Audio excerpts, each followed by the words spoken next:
हर बात को ध्यान में रखना होगा, तभी जाकर के क्वेश्चन बनेगा। अगर वही क्वेश्चन जो मेंस में पूछा है उसमें आप एकात्मक के गुण को नहीं याद रखते तो क्या आपको बन जाता? नहीं बनता। बात समझ रहे हैं?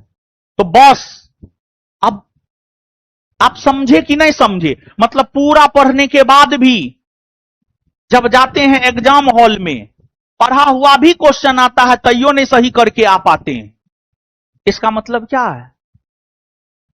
तुम पूरा जुगाली करके नहीं निकाल पाया है, पूरा चीज तुमको याद नहीं, तुमको याद है लेकिन पूरा चीज याद ना है। तो अब एग्जाम में भी एक तो पूरा चीज याद करना होगा, क्वेश्चन बनाने के लिए पूरा कंसेप्ट दिमाग में रखना होगा। अब देखो एक और क्वेश्चन दिखाते, खैर पढ़ाई ना है तुम लोग को लेकिन फिर भी दिखा देते। पैटर्न देखो, धन विधेयक से संबंधित प्रावधान के बारे में। धन विधेयक का सब चीज है, 5 गो ऑप्शन है, 5 गो ऑप्शन है। तो धन विधेयक से पहले पूछता था, पहले का पूछा हुआ बिहार दरोगा का पूछा हुआ क्वेश्चन है धन विधेयक का। सुनो, धन विधेयक किसके पूर्व अनुमति से सबसे पहले विधानसभा में रखा जाएगा? आंसर हो जाएगा राज्यपाल। धन विधेयक को राज्यसभा कितने दिनों तक रोक कर रख सकती है? आंसर हो जाएगा 14 दिन। पहले का पैटर्न ये था, इस बार जो धन विधेयक पूछा है इसका पैटर्न ये है। पिछले दिनों डेली टेस्ट में धन विधेयक से संबंधित पिछले 2 माह के भीतर 2 से 3 बार धन विधेयक से संबंधित क्वेश्चन देकर के हम करवाए हैं और इसी पैटर्न पर क्वेश्चन देकर के हम करवाए हैं। आंसर क्या होगा उसको गोली मारो, आंसर पे मत जाओ यार। तुम लोग आंसर पे काहे जा रहा है? आंसर तो हम बताइए देंगे, तुम लोग पैटर्न पे जाओ और इस चीज को अपने दिल और दिमाग में बैठाओ कि तुमको तैयारी किस स्तर का करना है। तो तैयारी तुमको ऊंचे स्तर का करना होगा, चाहे हिस्ट्री हो, पॉलिटी हो, ज्योग्राफी हो, हर में।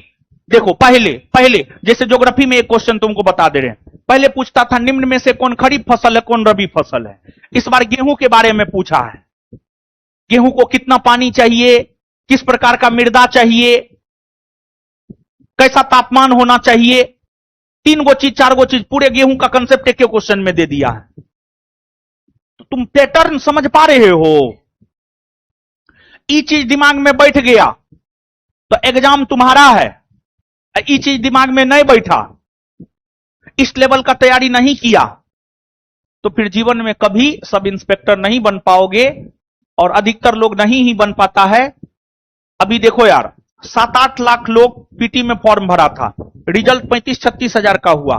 35-36 हजार एग्जाम दिया, 95% उपस्थिति था, तो लगभग 34 हजार के आसपास, मान लो 33-34 हजार एग्जाम दिया, उसमें से रिजल्ट 10 हजार का होगा, मेंस में रिजल्ट 10 हजार का होगा, बाद बाकी जो है 25 हजार छट ही जाएगा। फिर 10 हजार में फाइनल होगा 1799 का, फाइनल 1799 ये का होगा, समझा?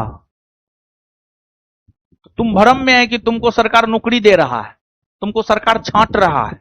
छटनी का प्रक्रिया है, एग्जाम छटनी का एक प्रक्रिया होता है, उसमें तुम अपने आप को कितना फिट बैठा सकते हो।